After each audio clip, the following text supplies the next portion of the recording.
பொறுத்தார் பூமி ஆழ்வார். அதுக்கேற்ற மாதிரி தான் வந்து நம்ம ஜனனி ரொம்பவே வந்து பொறுமையாக இருந்தாங்க. யார் என்ன பண்ணாலும் எதையுமே வந்து கேட்காம வீட்டில் உள்ளவங்க யாரையுமே வந்து தேவையில்லாத சண்டைகளுக்கெல்லாம் மூக்கையே நுழைக்கக்கூடாது, யார் எப்படி வேணால் கத்திட்டு போகட்டும் அப்படின்னு சொல்லிட்டு இந்த அறிவுகரிசி என்ன பண்ணாலும் போனாலும் ரொம்பவே வந்து பொறுமையாக இருந்துட்டு இருந்தாங்க ஜனனி. ஆனால் பார்த்தீங்கன்னா இப்போ ஜனனியே வந்துட்டு விஸ்வரூபம் எடுக்கிற அளவுக்கு அறிவுகரிசி ஒரு கேவலமான வேலையை பண்ணுறா. இதனால் அறிவுகரிசிக்கு வந்து நம்ம ஜனனி கழுத்தை பிடிச்சி நெரிக்கிறாங்க. இதனால என்ன நடக்க போகுது அப்படின்னு சொல்லிட்டு தாங்க இந்த வீடியோல நம்ம பார்க்க போறோம்.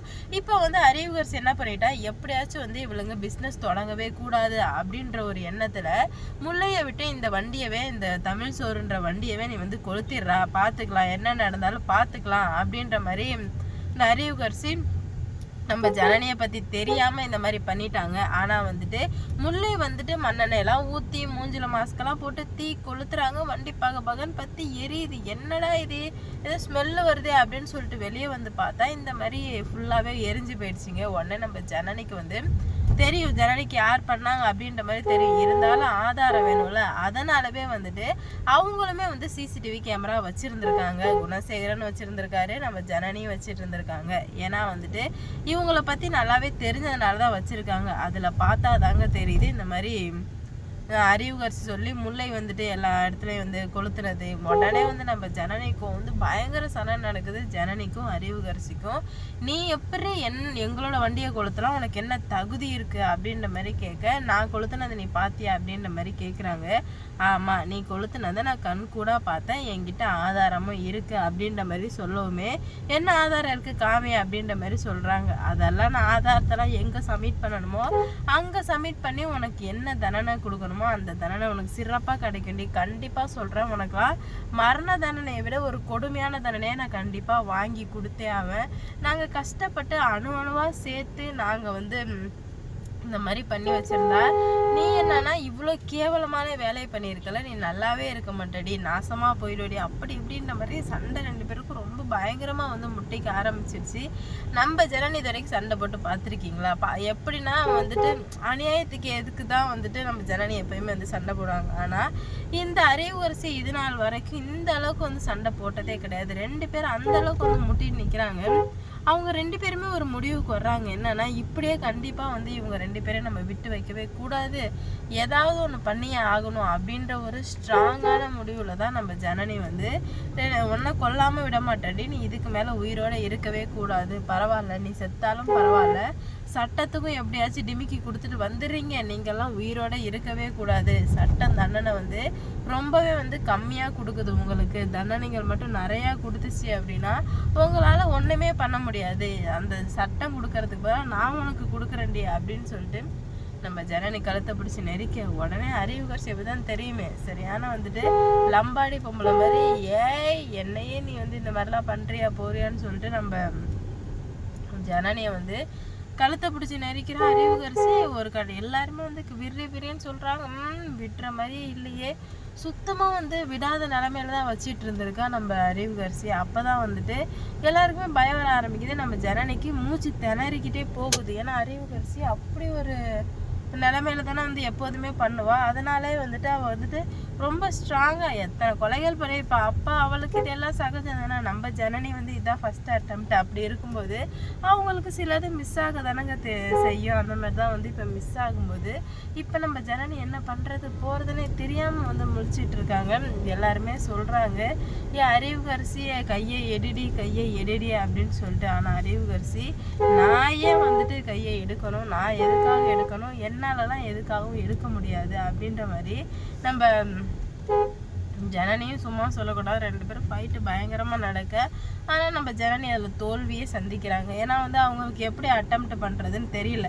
அறிவுகரிசி எப்படியாச்சும் போட்டு தள்ளணும்னு முடிவு பண்ணிட்டாங்க தான், ஆனால் வந்து அதை எப்படி செயல்படுத்தணும் என்னவா பண்ணணும் அப்படின்ற மாதிரி நம்ம ஜனனிக்கு சுத்தமாக தெரியலங்க. அதனாலவே வந்துட்டு நம்ம ஜனனி வந்து தோல்வியே தழுவுறாங்க. அறிவுகரிசிக்கு தான் தெரியுமே என்ன பண்ணால் என்ன ஆகும்னு, எல்லா விஷயமே தெரியும்ல. பயங்கரமாக கழுத்தை பிடிச்சி நெரிச்சதுமே நீ இதுக்கு மேலே உயிரோடவே இருக்கக்கூடாதுன்னு சொல்லணும். நம்ம ஜனனி சுயநினைவே இழந்துடுறாங்க, மயக்கம் வந்துடுது. நம்ம ஜனனிக்கு என்ன பண்ணுறது போகிறதுன்னு சொல்லிட்டு சுத்தமாக புரியல. அப்போவே வந்து நம்ம அறிவுகரிசியை வந்து சொல்கிறாங்க, உனக்கு பாரு என்ன தண்டனை கிடைக்கணுமோ அதை நான் கண்டிப்பாக வந்து வழங்க வேண்டிய அப்படின்ற மாதிரி சொல்கிறாங்க. அப்போ தான் நம்ம அறிவுகட்சி சொல்கிறா, நீ என்னெல்லாம் சட்டத்துக்கிட்ட போய் முன்னாடி நிறுத்தினா நான்லாம் பணத்தை கொடுத்து ஈஸியாக வந்துடுவேன், என்னையெல்லாம் உன்னால் ஒன்றுமே பண்ண முடியாது அப்படின்ற மாதிரி சொல்லுவோமே. அது உண்மைதான், நான் ஒத்துக்கிறேன். உன்னைய வந்து யாராலையும் ஒன்றும் பண்ண முடியாதான், ஏன்னா நீ அப்படிப்பட்ட ஆளு தான், காசு கொடுத்து எல்லாத்தையுமே வந்து விலைக்கு வாங்குற அப்படின்ற மாதிரி சொல்லுவோமே. உடனே வந்து தெரிஞ்சு அப்புறம் எதுக்கடியே இந்த இதெல்லாம் முடியலன்னு தெரிஞ்சிருச்சு, அதோட அமைதியாக இருக்க வேண்டியதானே. அதை விட்டுட்டா அங்கே மாட்டி விடுறேன் இங்கே மாட்டி விடுறேன், இதெல்லாம் உனக்கு தேவையாடி அப்படின்ற மாதிரி கேட்குறாங்க. அப்போ தான் நம்ம ஜனனி சொல்கிறாங்க, நான் ஒரு முடிவு பண்ணிட்டேன், இதுக்கு மேலே உன்னை சட்டத்துக்கிட்ட நிறுத்துகிற மாதிரிலாம் இல்லை.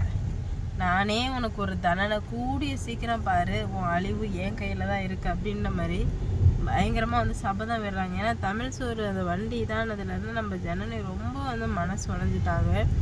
இவளை இப்படியே விட்டு வைக்கக்கூடாது அப்படின்றதுனால தான் இப்போ இப்படி ஒரு முடிவு எடுத்திருக்காங்க. இது எல்லாத்தையுமே பார்த்து என்ன பண்ணுறது போகிறதுன்னு சொல்லிட்டு சுத்தமாக புரியாமல் தவிச்சிட்டு இருக்கா நம்ம அறிவுகரிசி. அப்போ தான் அறிவுகரிசிக்கு தோணுது, என்ன நடந்தாலும் சரி போனாலும் சரி நம்ம மட்டும் தோல்வியை தழுவவே கூடாது. யாருக்கு என்ன தண்டனை வேணால் வழங்கலாம், ஆனால் வந்து நம்ம வந்து என்றைக்குமே வந்து நல்லா இருக்கணும் அப்படின்னு நினச்சி தான் நிறைய பண்ணிகிட்டு இருக்கா. ஆனால் ஜனனி ரொம்பவே ஸ்ட்ராங்காக சொல்லிட்டாங்க, உன்னை நான் கண்டிப்பாக சட்டத்துக்கு முன்னாடி போய் நிறுத்தவே மாட்டேன். அதுக்கு மாறா உனக்கு எங்கே அடித்தா வலிக்குமோ, உனக்கு என்ன பண்ணால் வலிக்குமோ, உன் வீக்னஸை கண்டுபிடிச்சி அதை உடச்சி என்ன பண்ணுறன்னு மட்டும் பாரு அப்படின்ற மாதிரி சொல்கிறாங்க. இது எல்லாத்தையுமே வந்து தெரிஞ்சுக்கிட்டுமே ரொம்ப வந்து ஃபீல் பண்ண ஆரம்பிக்கிறாங்க. என்னடா இது இப்படி வந்து நடந்துட்டுருக்கே அப்படின்ற மாதிரி ரொம்பவே வந்து வருத்தப்பட ஆரம்பிக்கிறாங்க. பாப்போம் என்ன நடக்க போகுது அப்படின்னு சொல்லிட்டு. நம்ம ஜனனி இந்த முடிவு எடுத்ததுக்கு உங்களுக்கு பிடிச்சிருந்தா மறக்காமல் லைக் பண்ணிக்கோங்க. என்னை பொறுத்தவரை ஜனனி இந்த முடிவு எடுத்ததுக்கு உண்மையிலுமே வந்து சரிதாங்க சொல்லி ஆகணும். ஏன்னா வந்து இதெல்லாம் தப்பு, சட்டம் தான் தண்டனை கொடுக்கும் அப்படின்னா சட்டம் தான் தண்டனை கொடுக்கறது இல்லையா. அதனால தானே வந்துட்டு இந்த மாதிரி நாய்கள்லாம் வெளியே சுற்றிட்டு இருக்கு. சட்டம் கரெக்டான தண்டனை கொடுத்துச்சு அப்படின்னா எங்கேயுமே எந்த ஒரு பிரச்சனையுமே நடக்காது இல்லை.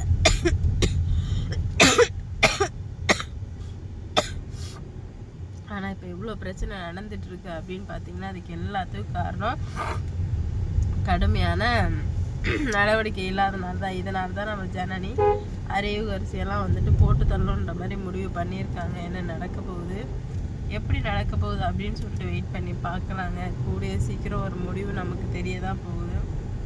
பார்ப்போம் என்ன நடக்க போகுது அப்படின்னு சொல்லிட்டு. இந்த வீடியோ பிடிச்சிருந்தா லைக் பண்ணுங்கள், ஷேர் பண்ணுங்கள், மறக்காமல் சப்ஸ்கிரைப் பண்ணிக்கோங்க. அப்போ தான் நான் போடுற வீடியோ உடனுக்குடன் உங்கள் நோட்டிஃபிகேஷனாக வரும். அடுத்தடுத்து என்ன நடக்க போகுதுன்னு பார்க்கலாம்.